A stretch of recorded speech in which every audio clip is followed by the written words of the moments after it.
안녕하세요. 꿈꾸는 교회 디아스포라들의 새벽 이슬방을 시작하겠습니다. 다 같이 우리 기도드리겠습니다. 하나님 아버지, 오늘도 변함없이 살아계셔서 우리의 생사와 화복을 주관하여 주시오니 감사합니다. 새날 새아침 첫 시간 하나님께 예배하며 말씀을 사모하는 가운데 하늘의 만나를 이 시간 기다립니다. 주여 말씀하여 주시옵소서. 종들이 듣겠나이다.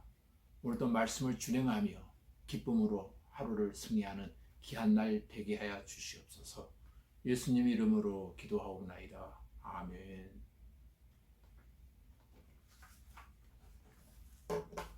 네, 오늘 아침 우리에게 주시는 하나님의 말씀은 사도행전 10장 1절로 8절까지 제가 읽어드리겠습니다. 사도행전 10장 1절로 8절까지 읽어드리겠습니다. 가이사랴에 고넬료라 하는 사람이 있으니 이달리아 부대라 하는 군대의 백부장이라. 그가 경건하여 온 지방과 더불어 하나님을 경외하며 백성을 많이 구제하고 하나님께 항상 기도하더니 하루는 제9시쯤 되어 환상 중에 밝히 보매 하나님의 사자가 들어와 이르되 고넬료야 하니 고넬료가 주목하여 보고 두려워 이르되 주여 무슨 일이니까?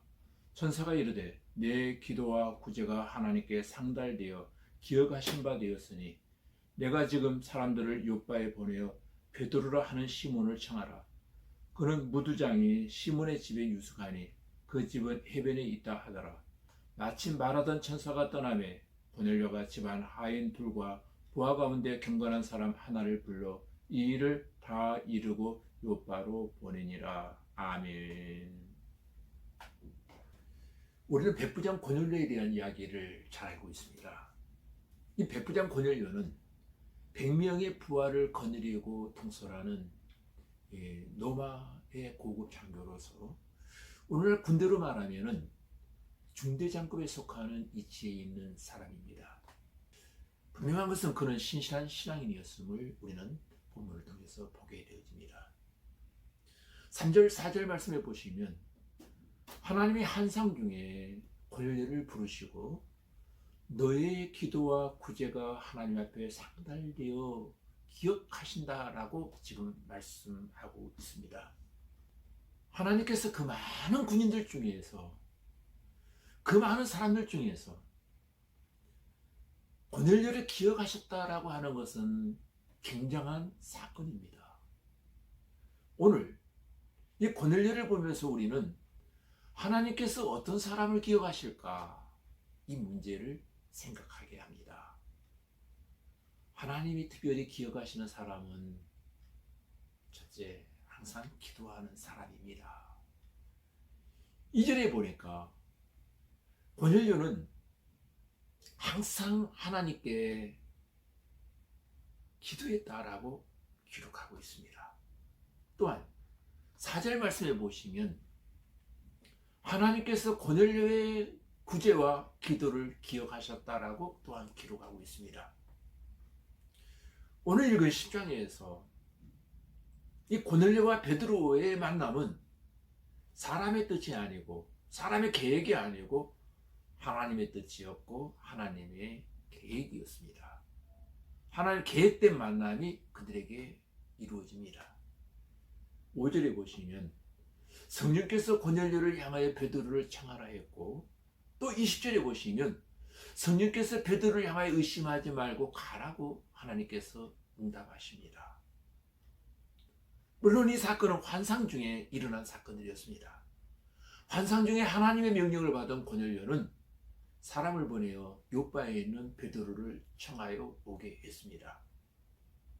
25절 26절을 함께 보겠습니다. 이렇게 말합니다.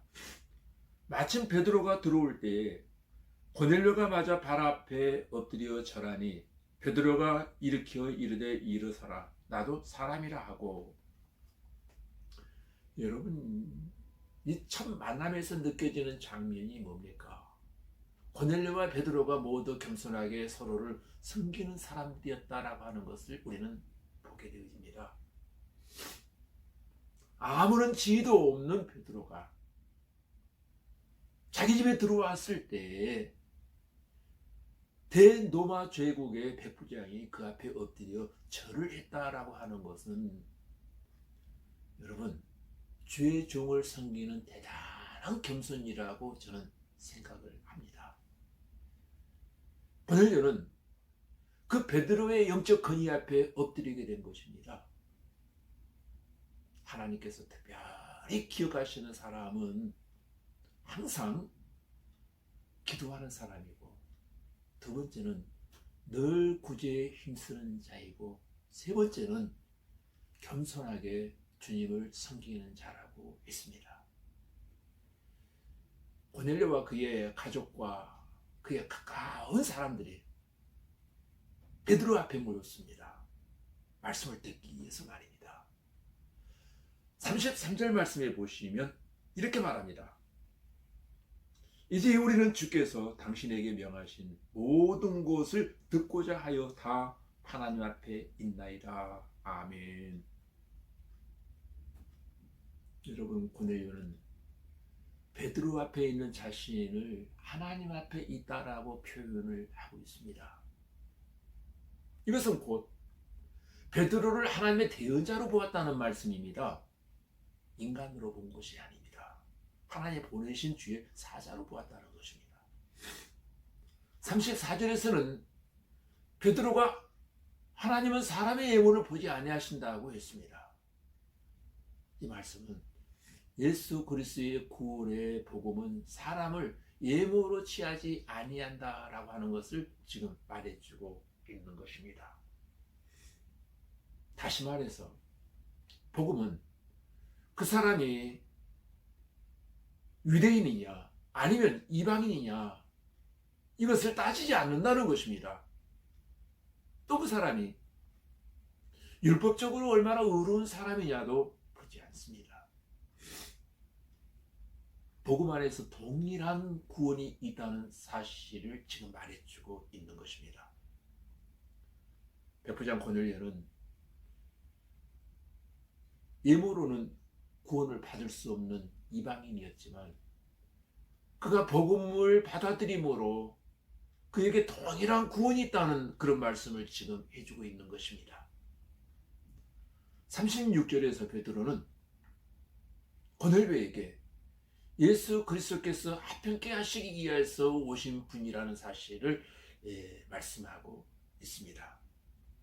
복음이 우리 속에 들어오게 되면 하나님과 화목하게 되고 성도와 성도 간에 화목하게 되어지는 역사가 일어납니다. 마지막으로 베드로는 예수님을 43절에서 죄를 사하여 주시는 분으로 소개하고 있습니다. 예수 그리스도는 우리의 죄를 사하여 주심으로 우리를 죄에서 구원하시는 분이라고 하는 사실을 고넬료에게 알려주고 있습니다. 44절 말씀을 제가 읽어드리겠습니다. 베드로가 이 말을 할 때에 성령이 말씀 듣는 모든 사람에게 내려오시니 44절에 가이사랴의 고넬료 집에 임하신 성령을 보면 네 가지 중요한 사실을 우리가 발견할 수 있습니다. 첫째, 성령은 말씀과 함께 역사하신다는 사실을 우리는 보게 됩니다. 본문에 보니까 이 말을 할 때에 라고 했습니다. 말씀 없이 기도만 열심히 하는 사람들이 있습니다. 그래서 나는 하나님께 직접 들었다. 이건 굉장히 조심해야 됩니다. 기도 1시간 하는 사람들은 1시간 꼭 성경을 보아야 할 것입니다. 두 번째, 성령은 말씀을 들을 때 역사하신다는 것입니다. 본문에 보니까 말씀 듣는 성령은 말씀과 함께 역사하시는데 듣는 사람들에게 임했습니다. 말씀과 함께 그냥 있는 것이 아니라 들어야 된다는 것입니다. 읽으면서 들어야 됩니다. 성경 읽을 때에도 알겠다, 알아보겠다라고 하는 자세보다는 내가 하나님의 말씀을 듣겠다라고 하는 마음의 자세가 중요합니다. 꼭 그렇게 되시기를 바랍니다. 그리고 세 번째는 성령은 말씀을 듣는 모든 사람에게 역사하십니다. 본문에 보면은 모든 사람에게 했습니다. 가이사랴의 고넬료 집에 어떤 사람들이 모였습니까? 24절에 보면은 군인 고넬료도 있었고 또한 그의 아내와 자녀들도 있었습니다. 친척들도 그 자리에 함께 있었고 고넬료와 가까운 친구와 지인들도 함께 그 자리에 있었습니다. 그러나 중요한 것은 베드로의 설교를 들을 때에 성령이 임하더라는 것입니다. 네 번째는 성령의 역사에는 말씀을 전하는 자도 있어야 된다는 것입니다. 베드로가 전했습니다. 그들 모두가 하나님의 말씀으로 듣고 순종하겠다는 마음으로 들었습니다. 그렇게 되니까 은혜가 그 자리에 임했고 성령이 모든 사람들 심령 가운데 임하셨습니다. 우리가 하나님의 말씀으로 들을 때마다 성령과 은혜가 충만히 채워주실 줄로 믿습니다. 꼭 우리 꿈꾸는 교회 성도들 가운데 2022년도에는 단순히 성경 문턱만을 넘나드는 것이 아니라 성령의 이끌림 속에 하나님 앞에 예배하고 기도하고 섬기는 귀한 한 해가 되어지기를 주님의 이름으로 기도드립니다.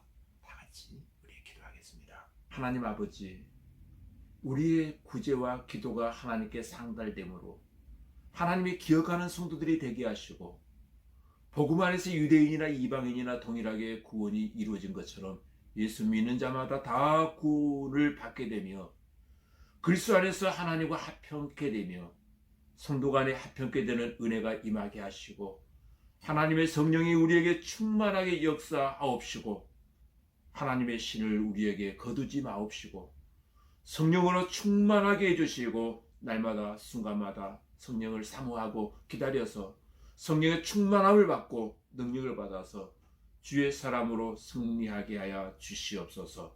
예수님 이름으로 기도하옵나이다. 아멘.